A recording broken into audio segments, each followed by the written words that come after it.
In this video, we'll be talking about killing ammonite crabs with ranged and how to do that most efficiently.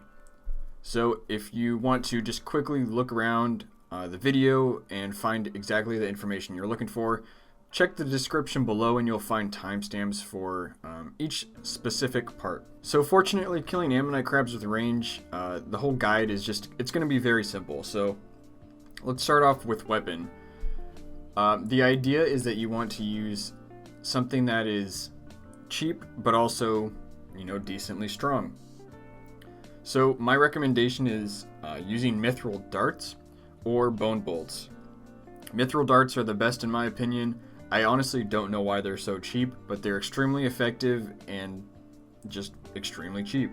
Moving on, we'll talk about armor.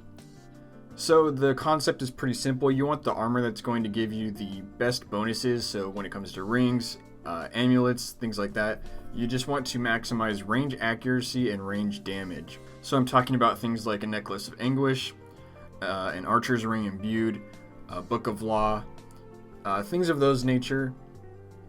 Again, we're just trying to keep our XP rates as high as possible, so you want the best bonuses possible for your range attack. Next, we're going to move on to inventory.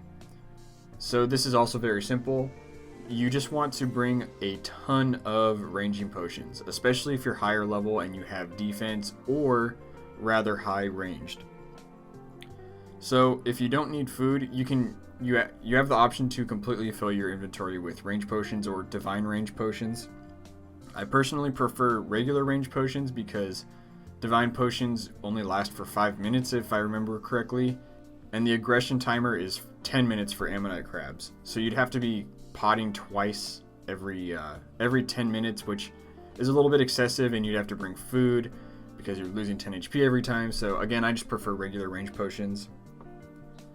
And the only other thing you may want is if you are 1 defense or 13 defense like this account is, you may need to bring some food, but you shouldn't need very much. When it comes to killing them, the last thing I want to say is you should only use as many crabs as you actually need. And this is for 2 reasons. One, it is just being a good citizen. If you don't need to take a 3 crab spot, obviously other people would appreciate that, and you also won't get crashed. And on top of that, if you are low defense and you take a 3 crab spot, you're just taking more damage than you need to. So for example, if you're 1 defense pure, you're going to be taking a lot of damage because you're always going to have 2 crabs attacking you, and that will add up, and it's just unnecessary damage. So I recommend going to a 2 crab spot if you can.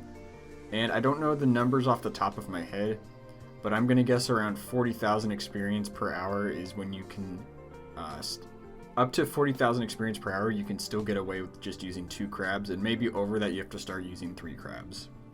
So I'm going to include just a few helpful tips here.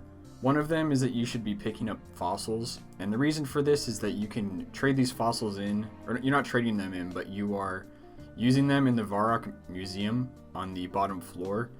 And if you complete the statues or whatever they're called, then you actually get experience lamps, so you're getting extra experience on top of the already very easy AFK experience you're getting, so that's really awesome, of course. And the last thing I'll say in this video is, if you're not sure which armor setups are going to give you the best damage output, I recommend using a tool called the DPS calculator.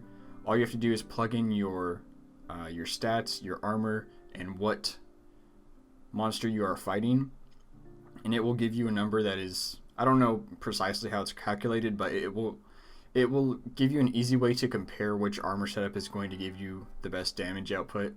So that's really useful. So that's going to wrap up this video. Hopefully I have earned a like from you. I always appreciate if you guys do that. And the last thing I'll say is, if you are interested in learning more about ammonite crabs or sand crabs, I recommend checking out my 5 most important plugins for training on crabs. I've got a link below in the description. And yeah, it's just going to tell you all of the useful plugins that I use after spending hundreds of hours here.